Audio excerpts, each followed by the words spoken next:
हमारे महान काव्यों को अगर हम पढ़ें तो उनमें ऐसे कितने ही अवसर आते हैं जब योद्धाओं, देवों, यक्षों, राक्षसों आदि द्वारा युद्ध में कई शक्तिशाली अस्त्रों और शस्त्रों का उपयोग किया गया। इनमें कितने ही दिव्यास्त्र ऐसे थे जिसका उपयोग उस समय नहीं किया गया होता तो इतिहास कुछ अलग सा होता। कुछ मजबूरी में और कुछ तो बस उन्माद मचाने के लिए चला दिए गए। आइए जानते हैं हमारे सनातन इतिहास में वर्णित सबसे शक्तिशाली अस्त्रों और शस्त्रों के बारे में। आप सबको हमारा नमस्कार। आपके अपने चैनल ओम गणपति में आपका स्वागत है। अगर आपने अभी तक हमारे चैनल को सब्सक्राइब नहीं किया है तो जल्दी से कर लें और बेल आइकन दबा दें ताकि हमारे हर वीडियो की जानकारी आपको सबसे पहले मिले। नंबर 10, इंद्रास्त्र। ये इंद्रदेव का एक प्रबल अस्त्र है। लक्ष्मण जी ने इंद्रास्त्र चलाकर ही मेघनाद का वध किया था। श्री राम ने इसी अस्त्र को चलाकर कुंभकर्ण को मार गिराया था। अर्जुन ने महाभारत में इसका उपयोग कई बार किया था। नंबर 9,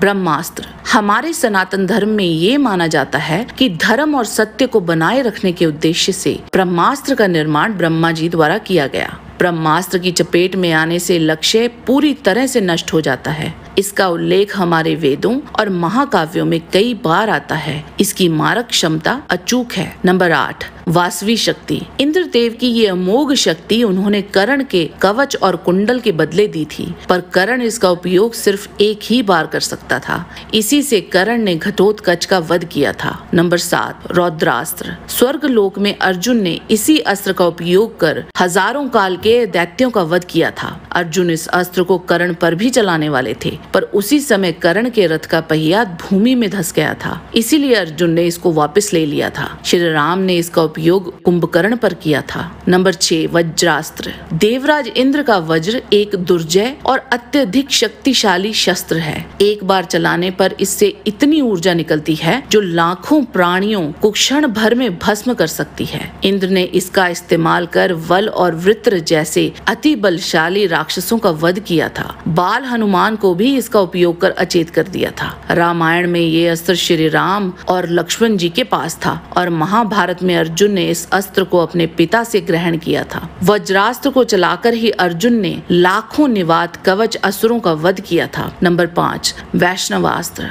यह अस्त्र अपने लक्ष्य को पूरी तरह से नष्ट करने में सक्षम है, चाहे वे लक्ष्य किसी भी प्रवृत्ति का हो। इस अस्त्र को स्वयं भगवान विष्णु जी से ही ग्रहण किया जा सकता है। श्री राम को इस अस्त्र का ज्ञान था और महाभारत में भगदत्त ने इसका उपयोग अर्जुन पर किया था, जिसको श्री कृष्ण ने अपने ऊपर ले लिया था और वह एक माला में बदल गया, क्योंकि श्री कृष्ण भगवान विष्णु जी के ही पूर्ण अवतार थे। नंबर 4, ब्रह्मशीर। यह ब्रह्मा जी का सबसे शक्तिशाली अस्त्र है। इसे ब्रह्मास्त्र से भी 4 गुना अधिक शक्तिशाली माना जाता है। रामायण काल में इसका ज्ञान श्री राम और लक्ष्मण जी दोनों को था, पर इसका उपयोग उन्होंने नहीं किया। महाभारत में इसका ज्ञान गुरु द्रोण, अर्जुन और अश्वत्थामा को था। कुरुक्षेत्र युद्ध के अंत में अश्वत्थामा ने अर्जुन पर ब्रह्मशीर चला दिया था, जिसके जवाब में अर्जुन को भी अपना अस्त्र छोड़ना पड़ा था, पर बीच बचाव के कारण अर्जुन ने तो अपना अस्त्र वापस ले लिया, पर अश्वत्थामा ऐसा करने में असक्षम थे और उसे उत्तरा के गर्भ की ओर मोड़ दिया। नंबर 3, नारायणास्त्र। यह भगवान विष्णु का एक शक्तिशाली दिव्यास्त्र है, जिसका प्रतिकार करना असंभव है। इसका प्रतिरोध करने से इसकी शक्ति बढ़ती जाती है और इसका केवल एक ही प्रतिकार है, और वह ये कि शत्रु अस्त्र छोड़कर नम्रता पूर्वक अपने आप को अर्पित करते। इसका उपयोग महाभारत में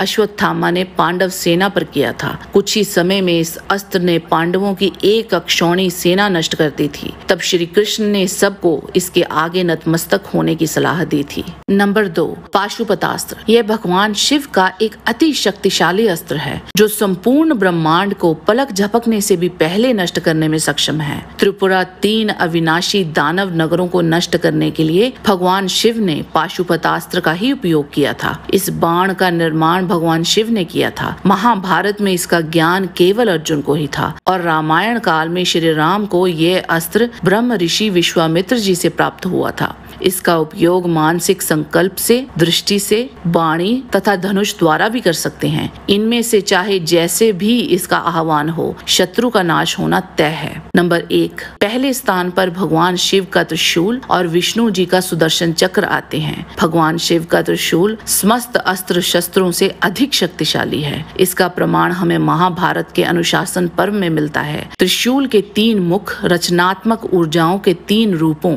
ईड़ा, पिंगला और सूक्ष्मना का प्रतिनिधित्व करते हैं। शंकर जी द्वारा छोड़े जाने पर वह इस पृथ्वी को विदीर्ण कर सकता है, महासागरों को सुखा सकता है अथवा समस्त संसार का संहार कर सकता है। धूम रहित आग की ज्वालाओं सहित वह काला त्रिशूल प्रलय काल के सूर्य के समान उदित हुआ था और हाथ में सर्प लिए अवर्णीय शक्तिशाली पाशधारी यमराज के समान जान पड़ता है। और वहीं सुदर्शन चक्र अजेयता, गति और मन को इंगित करता है। सुदर्शन चक्र अच्छाई की बहाली को भी दर्शाता है। भगवान विष्णु का ये चक्र शिव जी के त्रिशूल की ही तरह अति शक्तिशाली है। एक बार इस चक्र को छोड़े जाने पर इसको काट पाना असंभव है। विष्णु जी के अवतार श्री राम और श्री कृष्ण जी ने इसको धारण किया था, लेकिन इसका उपयोग इन दोनों में सिर्फ श्री कृष्ण ने ही किया था। श्री कृष्ण ने सुदर्शन चक्र से ही शिशुपाल का वध किया था। महाभारत के अनुसार भगवान शिव ने ही यह चक्र विष्णु जी को प्रदान किया था। हम इस सूची को 10 तक ही सीमित रखना चाहते थे, इसीलिए और अस्त्रों का वर्णन संभव नहीं था। इनके अतिरिक्त कई और प्रबल अस्त्रों का माननीय उल्लेख है, जैसे कि कर्ण का भार्गवास्त्र, जिससे उसने बड़ी संख्या में पांडव सैनिकों को क्षति पहुंचाई थी। नागपाश, जिसके उपयोग से मेघनाद ने श्री राम और लक्ष्मण जी को बांध दिया था। इससे मुक्ति के लिए गरुड़देव को बुलाना पड़ा था। भगवान कार्तिकेय जी का शक्तिशाली अस्त्र वेल, यह माँ दुर्गा ने कार्तिकेय जी को दिया था। इसी से उन्होंने तारकासुर और उसके साथ आए लाखों दैत्यों का वध किया था।